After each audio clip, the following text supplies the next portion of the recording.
30 जनवरी 1971 दोपहर का वक्त था और श्रीनगर एयरपोर्ट पर हमेशा की तरह हलचल थी। बर्फीली हवाएं चल रही थीं और लोग अपनी चादरों में सिमटे हुए अपनी फ्लाइट का इंतजार कर रहे थे। रनवे पर एक पुराना सा विमान खड़ा था जिसका नाम था गंगा। इस विमान को गौर से देखने पर ऐसा लगता था जैसे इसे रिटायर कर दिया जाना चाहिए था, लेकिन उस दिन ये उड़ान भरने के लिए तैयार खड़ा था। यहीं से कहानी का वो सिरा शुरू होता है जिसे सुलझाना आज भी मुमकिन नहीं हो पाया है। क्या आप जानते हैं कि जिस प्लेन को कुछ हफ्तों पहले तक कबाड़ मानकर सर्विस से बाहर कर दिया गया था, उसे अचानक उस दिन रनवे पर क्यों लाया गया? क्या ये सिर्फ एक तकनीकी जरूरत थी या किसी बहुत बड़े और गहरे खेल की शुरुआत? विमान ने श्रीनगर से जम्मू के लिए उड़ान भरी। अंदर 30 यात्री बैठे थे, जिनमें से ज्यादातर अपने ख्यालों में खोए हुए थे। इन्हीं यात्रियों के बीच दो लड़के बैठे थे, हाशिम कुरैशी और अशरफ कुरैशी। वो बिल्कुल साधारण दिख रहे थे, जैसे कोई कॉलेज के छात्र हों। न कोई घबराहट, न कोई शक। अगर आप उस दिन उस केबिन में होते तो शायद आप उनसे नजरें मिलाते और फिर भूल जाते, लेकिन इन दोनों के पास कुछ ऐसा था जो अगले कुछ घंटों में पूरी दुनिया की सुर्खियों में आने वाला था। उड़ान के कुछ ही मिनट बीते थे कि अचानक सन्नाटा चीख में बदल गया। हाशिम कुरैशी अपनी सीट से उठा और सीधे कॉकपिट की तरफ बढ़ा। पायलट ने जब मुड़कर देखा तो उसके होश उड़ गए। हाशिम ने बहुत ही ठंडे लहजे में कहा, पायलट साहब, ये प्लेन अब जम्मू नहीं जाएगा, इसे मोड़ दीजिए, हम लाहौर जा रहे हैं। उसके हाथ में एक पिस्तौल थी और दूसरे हाथ में एक ग्रेनेड। पूरा विमान डर के मारे जम गया। यात्रियों की सांसें अटक गईं। लेकिन यहाँ एक ऐसी बात है जो इस कहानी को हजारों गुना ज्यादा रहस्यमयी बना देती है। सालों बाद जब जांच हुई तो पता चला कि वो पिस्तौल नकली थी, महज एक खिलौना, और वो ग्रेनेड, वो लकड़ी का बना हुआ था। अब जरा सोचिए, एक पूरा प्लेन, दर्जनों यात्री और एक पूरा सुरक्षा तंत्र महज लकड़ी के ग्रेनेड के सामने सरेंडर कर देता है। क्यों? क्या पायलट को वाकई डर था या उसे चुप रहने के लिए कहा गया था? ये वो सवाल है जो आज भी फाइलों में दफन है। पायलट ने बिना किसी विरोध के विमान को पाकिस्तान की ओर मोड़ दिया। रेडियो पर कंट्रोल टावर से संपर्क हुआ, लेकिन अजीब बात यह थी कि कोई बड़ा अलार्म नहीं बजाया गया, जैसे सब जानते थे कि क्या होने वाला है। जब विमान लाहौर एयरपोर्ट पर उतरा तो वहां का मंजर किसी आतंकी घटना जैसा नहीं, बल्कि किसी जश्न जैसा था। वहां भारी भीड़ जमा थी और सुरक्षा कर्मियों के चेहरों पर डर की जगह एक अजीब सी मुस्कान थी। हाशिम कुरैशी जब विमान से नीचे उतरा तो एक पाकिस्तानी अधिकारी ने आगे बढ़कर उससे हाथ मिलाया और पूछा, आप ठीक हैं?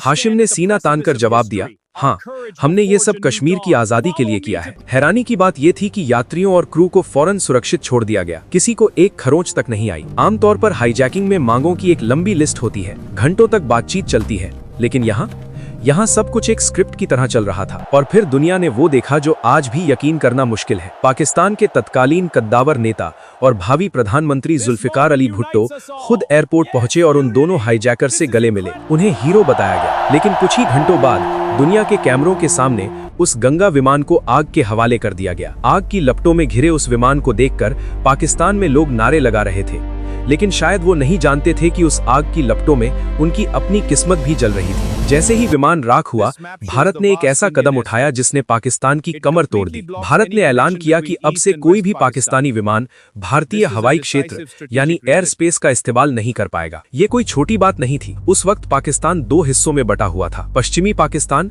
और पूर्वी पाकिस्तान, जो अब बांग्लादेश है। इनके बीच की दूरी हजारों किलोमीटर थी और भारत के ऊपर से उड़ना ही सबसे छोटा रास्ता था। लेकिन अब पाकिस्तानी विमानों को पूरा भारत घूमकर श्रीलंका के रास्ते लंबा चक्कर काटकर जाना पड़ता था। इसमें ईंधन ज्यादा लगता था, वक्त 3 गुना बढ़ गया था, और सबसे जरूरी बात, पूर्वी पाकिस्तान में बैठी पाकिस्तानी सेना तक रसद और हथियार पहुंचाना नामुमकिन होने लगा था। एक पाकिस्तानी पायलट ने बाद में अपनी रिपोर्ट में लिखा था कि ये रास्ता इतना लंबा और थका देने वाला है कि हमारे पास जरूरत के सामान को पहुंचाने के लिए न तो संसाधन बचे हैं और न ही हिम्मत। यहीं से डबल एजेंट की थ्योरी को हवा मिली। पाकिस्तान सरकार जो पहले इन लड़कों को गले लगा रही थी, अचानक इन्हें गिरफ्तार कर लेती है। उन पर आरोप लगता है कि वो भारतीय खुफिया एजेंसी के इशारे पर काम कर रहे थे ताकि भारत को अपना एयर स्पेस बंद करने का बहाना मिल सके। तो सच क्या था?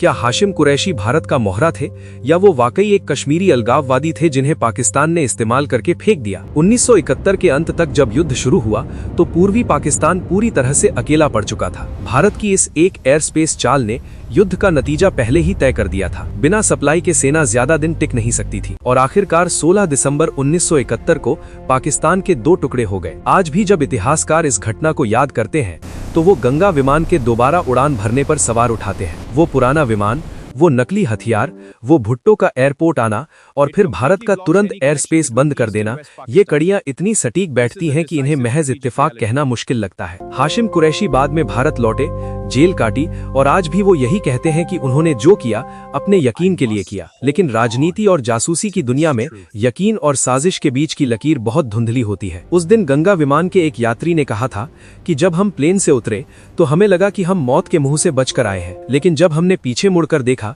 तो ऐसा लगा जैसे हम किसी फिल्म के सेट पर थे जहां सब कुछ पहले से तय था। शायद हम कभी न जान पाए कि उस दिन श्रीनगर से लाहौर तक की उस उड़ान का असली पायलट कौन था, हाशिम कुरैशी या पर्दे के पीछे बैठा कोई और मास्टरमाइंड। पर एक बात साफ है, उस पुराने विमान ने गिरते गिरते भी दक्षिण एशिया का भूगोल हमेशा के लिए बदल दिया। इतिहास की किताबें शायद आपको सिर्फ तारीखें बताएं, लेकिन गंगा की राख आज भी वही सवाल पूछ रही है, क्या ये एक बड़ी जीत थी या एक बहुत ही सोची समझी साजिश? और सच तो ये है कि कभी कभी सबसे बड़ा सच वही होता है जो कभी सामने नहीं आता।